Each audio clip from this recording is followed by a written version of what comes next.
How are you, Xavier? Very well, thank you, Bernine. Thank you for having us today for the interview. Really excited.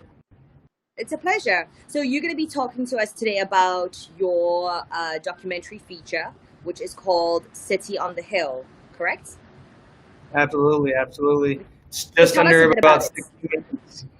Um, awesome. So, City on the Hill, it's kind of I would summarize it as an expose that looks into sort of the kind of harsh realities that have previously plagued not only the United States, but particularly the Bay Area and San Francisco. Um, and some of those kind of like side effects and consequences as a result of being a homelessness, B last year was like San Francisco was gone, the infamous poop capital or the poop city of the world, where Wow, you okay. literally have this huge, really like problematic epidemic where human feces would literally be anywhere and everywhere on the sidewalks, in front of restaurants, businesses, and the homelessness problem really just kind of got out of hand for a city that's like, I mean, it's the tech capital of the world with Silicon Valley. Yeah, There's yeah. more billionaires in San Francisco per capita than anywhere else in the world. It's like the largest concentration, and yet you still have just such great problems resulting with like homelessness and kind of the side effects thereof. And we really wanted to, kind of dive in, delve in a little bit deeper with, figuring out what are the true causes and what can be done. We didn't really want to take a stance or take a position. We kind of wanted to do that for the, I guess, the viewer. As a filmmaker, we try to like lead or present a number of different facts or options or opinions, and then let the viewer, let the audience draw their own conclusions as to what can be done. Okay, I mean, it sounds interesting, and I mean, the whole, I mean, everything that you've just said is, I think, is going to be pretty shocking to a lot of people. That, especially outside of San Francisco, or outside of America. So, I think you've touched on some really relevant points in the documentary. Is this your first documentary, or have you done any other work before this? So this is definitely our first documentary that's kind of that's attacking like the film festival circuit. Um, we previously did a documentary which wasn't as much resources or focus put into it, but I mean it was a pretty decent piece, I think, revolving around Dr. Ben Carson, and it actually launched his presidential campaign back in 2016. Wow. But prior to that, and still to this day, um, I currently work in broadcast television for a company called Howard Stark Holdings. It's actually America's largest minority-owned broadcaster. Okay. So your local NBCs or Fox, ABC stations across the country, we happen to own a couple of them in our portfolio.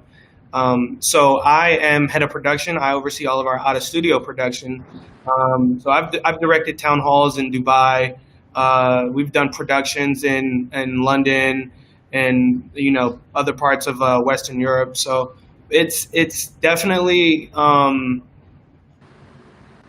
challenging, I'd say, to kind of switch over from just producing something that's broadcast ready for like TV that's going in like your news program or Yeah. like a talk show compared to like, all right, this is cinematic, like cinema ready. And I think that's what was really like exciting for us to do City on the Hill, and probably the most rewarding aspect of it. I was just going to ask you. I was like, in terms of doing, I don't know if you said this, or I just assumed. Have you done, apart from your work with the company, independent work that is not documentary, in the form of a documentary, like short films or music videos? Have you been doing other stuff? No, not music videos. I've shot commercials before. I have a couple of drones, so I do aerial cinema as well. But with regards to like actually producing something that's festival ready, no, I wouldn't say so. Our cinematographer, Adam Fleischman, who's actually a really, really, tremendous DP, he just won an Emmy this past year for a piece that he did in the year past called "Running with Horses," and I mean, it was a really beautiful. Like he's a phenomenal editor. He's a great shooter, and we were beyond pleased to have him on the team for this project. Okay, I mean, do you think this might seem like a stupid question, but just from a shooting aspect, what are the differences when shooting a documentary? Okay, because obviously you don't really have actors, Mm-hmm. and obviously shooting, other stuff like your short films or feature film or commercial. I mean, what do you think I don't want to. I mean, we know what the difference is, but what do you think would be something that makes him special?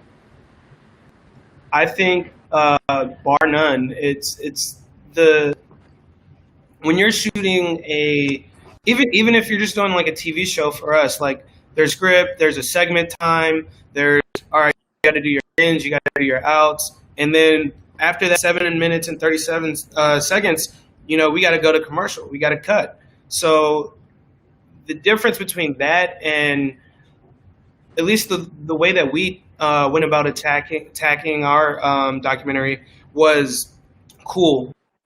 I've got all the time in the world. I'm not being rushed. I can just sit here and I'm like, Adam, are we mic'd up? Like even if he's still focusing in on the subject, I want that audio because those are great moments with your guests to build rapport, and you just talk to one another. So you're capturing not only your questions that I prepare, and I'm like, all right, I'm going to ask these questions of this particular guest, but when I'm just conversing with them, I mean it's beautiful. It's raw conversation, and I think it just works perfectly. So you just like how authentic it is and how Yeah, it's natural. I mean, I genuine. guess It's so. it's so I mean, I I don't mean, I know. guess the That's good. I the way guess that I that's the like to attack beauty. Sorry, what did you say? No, I was saying that's the way that I like to when I do my interviews. I like to just talk to the person, kind of like this, very like informal, where it's not so much structured. A lot of like reality TV, which is I mean the keyword being reality, is super scripted, and Oh, 100%. Yeah. you can just see right through it. And I mean I don't know, I'm not a fan. I mean, I'm with you on that. I'm with you on that. I definitely like that aspect. I mean, that was kind of I was kind of asking more in terms of just um, from a production standpoint. But I think you've touched on Mhm. some good points because obviously just from a production standpoint on a shooting day when you're doing a documentary, you have less control. I would like to think I've never done a documentary, so I don't know, but I would assume you have less control when shooting something like a documentary that's not scripted, like you said, that you have no idea what's actually going to go down in terms of what the person's going to say, how they're going to react, how they're going to feel, or even if you're just driving around the street trying to get footage, like you have no idea what's going Absolutely. to happen. And I guess Yeah, it's exciting that lack of control because obviously when you're in a studio, you're shooting something that is scripted, you can control it, absolutely. So I it's mean, kind of just, it's tricky because so like in the months of pre-production that we put into the project, we would get there and I think like 3 or 4 of our guests that I had lined up like ended up canceling on us, so we had to like kind of improvise and capture a couple of man on the street to like kind of like play filler, and then like you said with regards to like the actual interviews, you don't know what's going to be said. So it really gives you an opportunity to, once you finish shooting, once you get back and you can import all of your footage and actually sit down and start playing around with it, editing it. That I think at that point is when you're like, okay, we got everything we needed, or we're we going got to to have to shoot go out again. again. Yeah, yeah, and I mean, it was actually it was a blessing for us because we were able to do all of our filming and production days in 10 days. Oh wow. which Okay. is like pretty much unheard of for like a project like this. Um, but that's the time that we were allotted. So there were definitely like moments and days where we were stressing. It was a bit strenuous, but with the time constraints, I feel like you're often kind of forced to like rise to the occasion, as it were. And I think it came out pretty well. Okay, great. Um, have you had a good experience with the festival so far, with the South African Independent Film Festival? Absolutely, absolutely. So South Africa Independent Film Festival was our second international festi that we got into, and I mean, we were beyond delighted. I used to live in Cape Town Oh wow. Okay. a year and a half ago, and I was just in Cape Town in Joburg for Afropunk this past what was that this past December, and brought the New Year's in. I brought the New Year's in Cape Town twice in a row, and I mean I love it. It's an honor to be able to like share not just content, but something that like kind of hits home with a place that kind of hits home for me. Like there's a part of me that just absolutely adores South Africa, and particularly the Khayelitsha out there by Cape Town. But City on the Hill is in now 9 festivals. Well Uh, done.